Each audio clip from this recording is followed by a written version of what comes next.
What is up, fellas? We are back for another UFC predictions video, this time for UFC 306 Sphere Noche uh card. Um got a pay-per-view this weekend, fellas. Nothing insane. We got a 10 fight card. But nonetheless, let's jump right into it. Kicking us off at bantamweight, Raul Rosas Jr. versus Arichi Lang. Um decent enough fight to open up the early prelims. This is the only early prelim. They really stacked this sucker from top to bottom. Um, I'm going with Raul Rosas Jr. Arichi Lang is a very experienced guy at only 31 years old. He's got good power. He's got pretty good striking. It's just the deficit that he has is his grappling.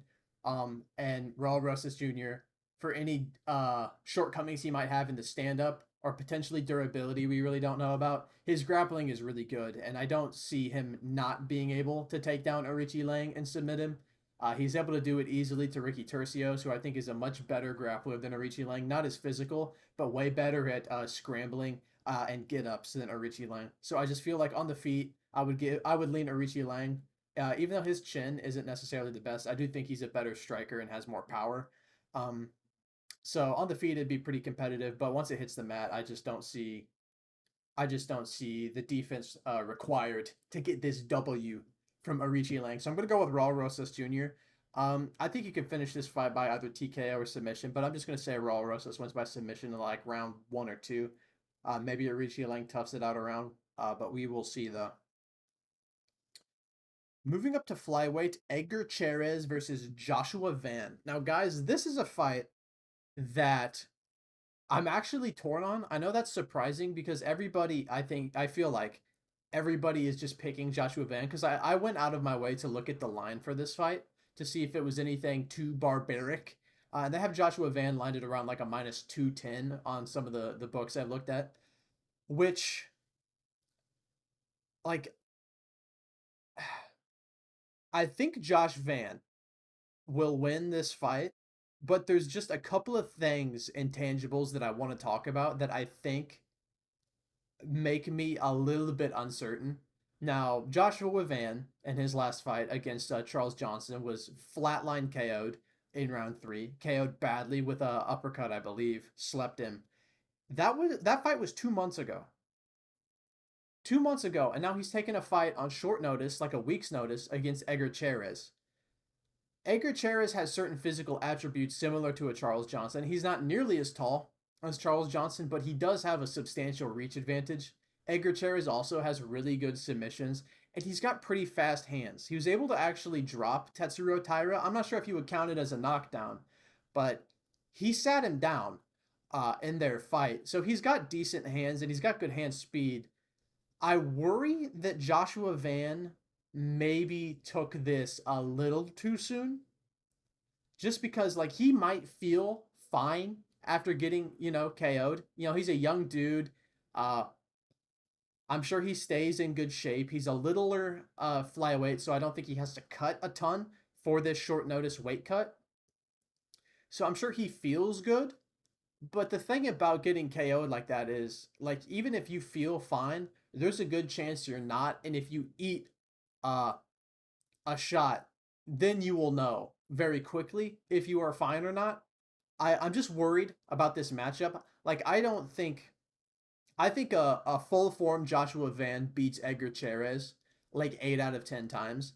I'm not sure we're getting a full form Joshua Van here, so I'm a little bit less confident in him. I am going to pick him. I am going to pick him just because I think he's a better striker. I don't think Edgar Cherez can take him down. I think Joshua Van would be a fool to try and take down Edgar Cherez because he's got good submissions. Um, but I think on the feet, I think Joshua Van can keep himself defensive, land his shots as he needs to, and I think he can actually hurt Edgar Cherez to the body. I don't think he's going to knock him out with a shot to the head. From what I've seen, Edgar Cherez is a pretty durable guy. I think the body shots are the way to go for Joshua Van, and that's how I think he'll win this fight. But I will say, it would not surprise me if Joshua Van rushed this return a little bit too soon and the bigger, longer guy with a full training camp hits him with an absolute piss missile and drops him. It would not surprise me. So I'm just throwing that out into the void in case it does happen, so I don't look like a fool for picking Joshua Van. But he should win. I think he's more skilled. Moving up to women's strawweight, Yasmin Yereguay versus Caitlin Souza. This is a pretty wide line, honestly. I don't think Caitlin Souza is that bad. But I'm going to be going with Yasmin Yereguay. She is really good. Pretty much, you don't see any grappling, but I think she's very well rounded. Mostly in the stand up is where she does her best work. Very good volume, very skilled striker. Outside of her one loss to Denise Gomes, where it was just kind of I mean, I'll say it was a fluke. I don't think that happens with consistency if they fight 100 times. You know what I mean? She got hit with a big shot by a really powerful lady and it dropped her. Um, I don't see Souza being able to land a shot of that magnitude on Yasmin Yereguay. I think she's a little bit too elusive, and her volume, I think, is going to separate her in this fight. I think she's going to be throwing more. I think she's going to be landing more. I think she's going to be staying safer. Caitlin Souza is pretty good. Fought decent enough opponents, but I just have faith in Uruguay. I don't know. I think she's actually pretty legit as far as a strawweight prospect goes. So I'm going to be picking her to win. Probably like a 29-28 decision. I think this fight will be closer than this line signifies, but I still think Uruguay can win just on output for sure. Moving up to lightweight, Manuel Torres versus Ignacio Bahamondes. This is a tricky fight as well. Both of these guys, lightweight prospects, both these guys really fun to watch. Uh, Ignacio Bahamondes coming off a knockout of Christos Giagos, I believe, hit him with a wheel kick, spinning heel kick, something like that. And Manuel Torres just subbed and rolled up Chris Duncan in the first round, which is what he's been doing to pretty much everybody. This is a hard fight though, but I am gonna go with Manuel Torres over Ignacio Bahamondes for a couple of reasons. One of them, it's Bahamondes is a really big guy for lightweight, a really tall guy. He does not have the reach of a tall guy. Like you look at the reach, he's a 4 inches taller, but he's got 2.5 inches of reach. That's closable for the shorter guy in Manuel Torres, for sure. The second thing, Bahamondes, I've noticed, and Manuel Torres suffers from this as well. They both seem pretty hittable on the feet. I've seen Bahamondes eat an inordinate amount of shots in some of his UFC fights. You haven't really seen Torres eat that many shots. He had a good one from Chris Duncan, but he still finished him. Nobody's really been able to land all that much on Manuel Torres, mostly because he kills them in the first 4 minutes of the fight. But Bahamondes, he's more of a, I don't want to say he's a decision fighter because he does have some knockouts, but he takes guys longer. You know what I mean? He'll take a guy into the second and third round, and Manuel Torres just goes out there and blows people up. That's an unknown for me as how well Manuel Torres is going to look in a kind of a high paced fight for 3 rounds. He could gas out, but I feel like Manuel Torres has a grappling edge over Ignacio Bahamondes. I feel like if he gets him down, he can control him like a Ludovic Klein was able to. And I feel like he could also probably submit him. I mean, fuck, if he subs Chris Duncan, he can sub Bahamondes, I think. And on the feet, I think Bahamondes might be the more technical guy as far as kickboxing goes. But Torres just seems to have shots that hurt people bad. And Bahamondes doesn't have as much reach as I would like. Because he fights like a tall guy. He fights with his chin up in the air a lot of the time, but he doesn't really have the reach outside of his kicks to keep a guy at a long enough distance. So I think I'm going to go with Manuel Torres here, the slight favorite. I think he's going to be able to land something big on Bahamondes and hurt him. And if he can't, I think he can take him down because I don't think Bahamondes' takedown defense is anything insane. And I feel like if a big, strong guy like Torres gets to Bahamondes' hips, I feel like he's going to take him for a fucking ride and dump him on his head. And I think he could submit him or TKO him from there.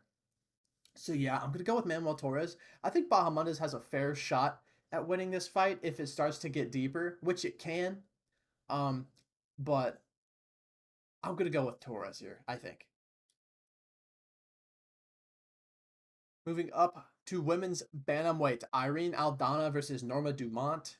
Guys, I'm going with what was that voice crack? Holy shit! I'm going with Irene Aldana over Norma Dumont, for the simple fact that Irene Aldana, despite she's a little bit older, she is bigger, more reach. I think she has just fought way better competition. Like we'll pull up both of their profiles here and we'll take a peek see. Irene Aldana, Carl Rosa, really good win.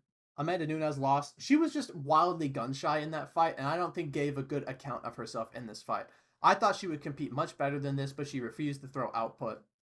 You know, it happens. Macy Chasson, that's a really good win. Granted, it was an up kick to the liver that TKO'd her, but still, good win. And Yana Santos, and she lost a 5-round decision to Holly Holm in 2020, which I don't think is the worst thing on planet Earth.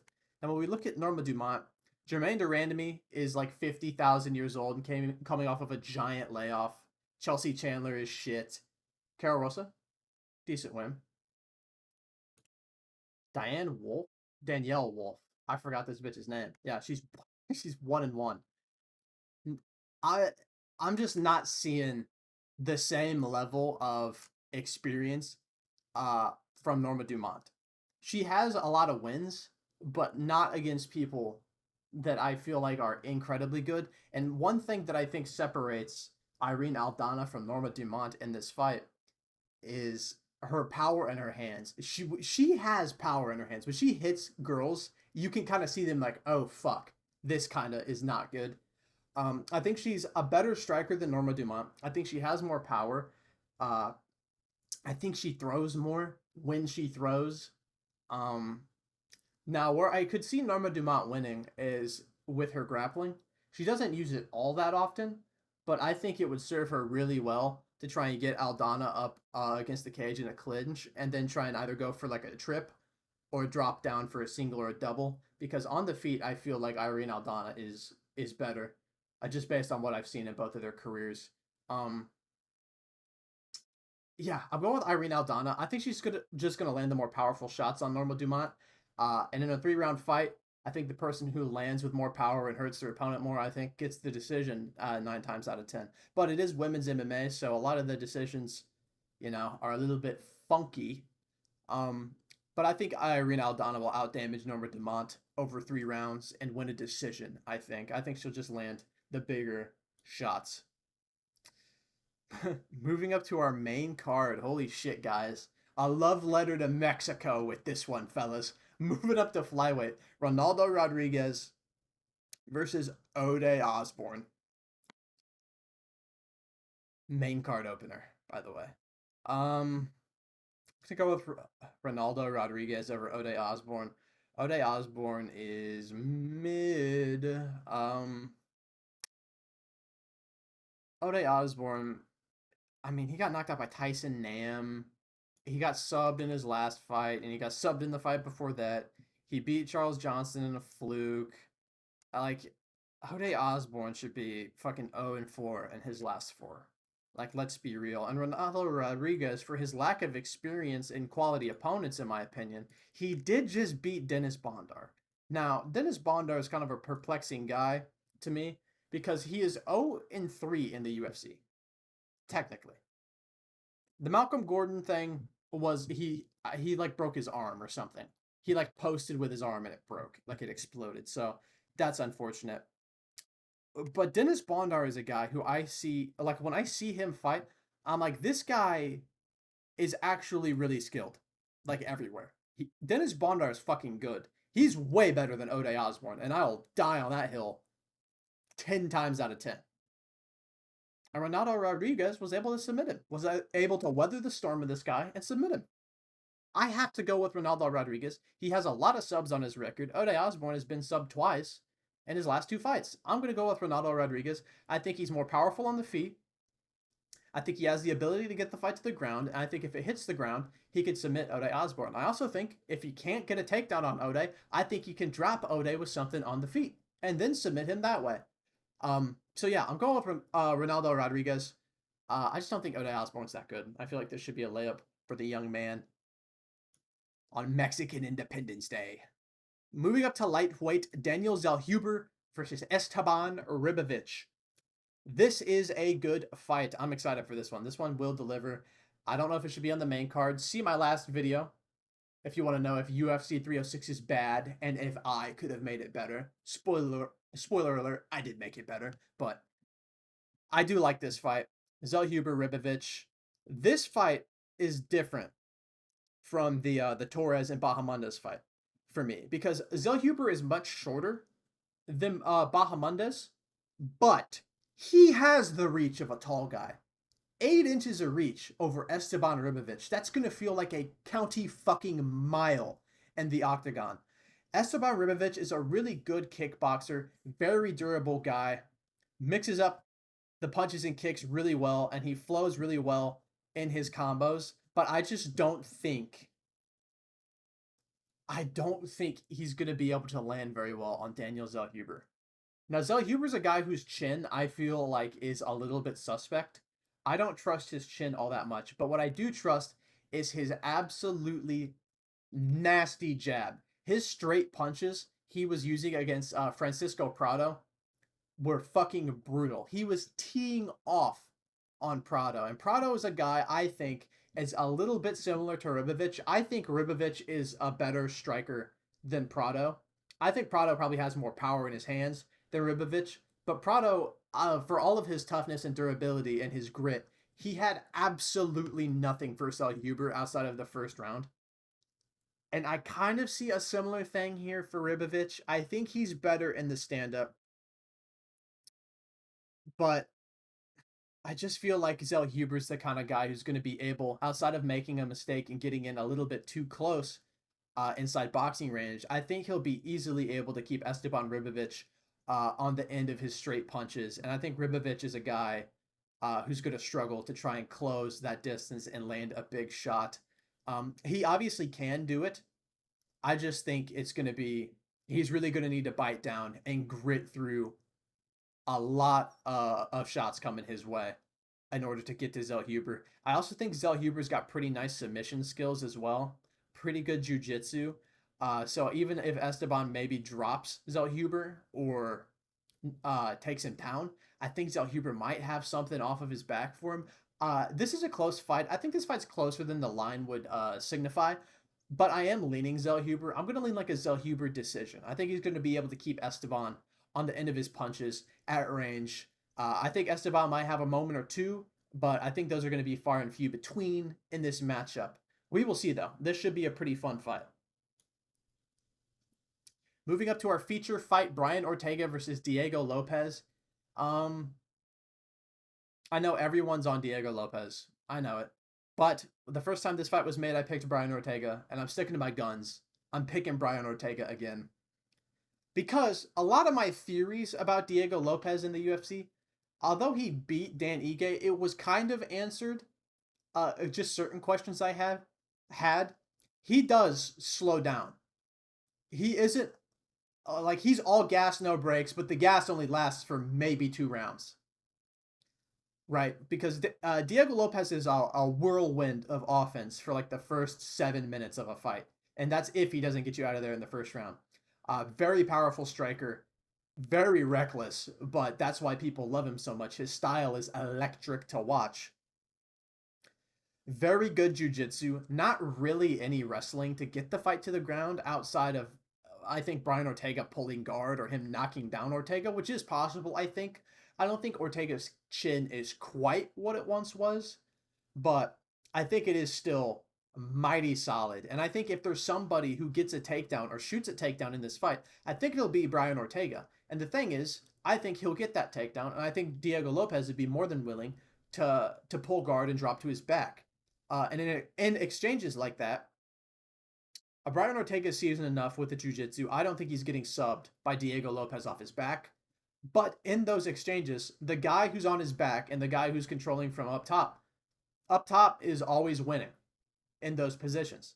So I think that is a way Brian Ortega can win minutes in this fight as well and extend Diego Lopez out into the second and third round. And I also think if Diego Lopez does start to slow down at all in this fight, Brian Ortega's a guy, he kind of snowballs. If he starts to build momentum, he will really start putting it on a guy. So I worry in like late round 2 and round 3 where Diego Lopez is going to be at defensively and offensively in this fight. And at plus 150, Brian Ortega is a guy with all the experience against the best fighters in featherweight history, basically. I'm a little bit worried about his chin. I'll see how it holds up in this first round. Um, I'm a little bit worried about why he dropped out of the fight last time, but I picked him the first time. I'm just going to stick to my guns and pick him again. Maybe I hit a cool underdog pick and I look really smart, or Diego Lopez goes out there and puts on a fucking clinic and beats the shit out of Brian Ortega, which is possible. But I'm going to go with Brian Ortega here. I think I'm going to go with Brian Ortega by decision. I think he's going to start to find his way into the fight like midway through round 2, and I think he's going to start to put it on Diego Lopez. Maybe work his wrestling, maybe control Lopez on the ground for minutes, and win 2 rounds that way. But I do think this is going to be a really closely contested fight, and it should be really fun to watch. Moving up to the co-main event, Alexa Grasso versus Valentina Shevchenko. I think this is 3. Uh, yeah, it is. It's 3. Um, I'm going with Alexa Grasso over Valentina Shevchenko. This fight's dead even. These two ladies are very competitive as far as their skill sets go. But I'm going with Grasso just for the simple fact I don't think Shevchenko's getting any younger. And in their third matchup, although it was closely contested, Alexa Grasso showed that she was able to actually hurt Shevchenko bad on the feet, and she was able to drop her and hurt her on multiple occasions. Um, and I just think that means something in a 5-round title fight because if you drop somebody, that's basically a round win. And if she has the power to do that consistently, I think she can get 3 rounds in this fight. Shevchenko has been working her grappling more uh, lately, and she's been doing it to a pretty good effect, despite getting subbed by Alexa Grasso in their first fight. But largely, I think this fight's going to play out on the feet, and I think both of them are very even in the stand-up, technically. But I think Grasso just has a little bit of a power edge over Shevchenko at this point in her career. There's nothing reach-wise that gives Shevchenko a crazy advantage. Grasso's younger. They're about the exact same size. So I'm just going to slightly lean towards Grasso with a little bit more power output that has been shown effective against hurting and dropping Shevchenko. This could be a really close fight, though. But yeah, I'm going to go with Grasso by decision. I think she'll just win more rounds. I think it'll probably be like 48-47 decision because these fights are always pretty close, especially their last one was razor close. But yeah, Grasso decision. And moving up to the main event at bantamweight, Sean O'Malley versus Merab Dvalishvili. This is one I'm a little bit undecided on, even still. I think I'm going to pick Sean O'Malley for the simple fact that Merab might have staph infection, one thing, has a cut on his eye, and I think Merab is a guy who is dumb enough to stand with Sean O'Malley for an extended period of time. Yeah, I think Merab will entertain the stand-up just to feed his ego. I think he does that a lot. Except when he's fighting Jose Aldo, he just pushes him against the cage and knees his thigh. Um, I just think if they are standing, Sean O'Malley is going to catch him with a shot. I think a pullback left hand on Merab, similar to how he dropped Aljamain. And you've seen Merab and a lot of his fights get hurt bad by left hooks. Off the top of my head, I know Marlon Moraes hurt him bad.